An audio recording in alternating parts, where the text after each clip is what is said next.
మార్గం ఏంటి? ఫస్ట్ అనుమానం, 2 అవకాశం, 3 నిర్మాణం, 4 నమ్మకం, అన్నిటికన్నా ముఖ్యం. తర్వాత పరిష్కారం.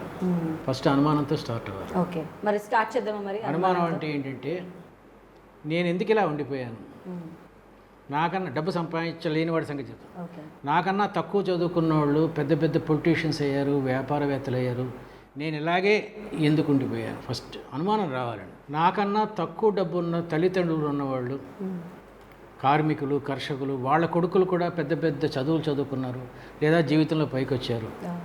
తల్లిదండ్రులు బాగుంటేనే కొడుకులు, డబ్బు ఉంటేనే కొడుకులు బాగుండాలనే రూల్ లేదండి.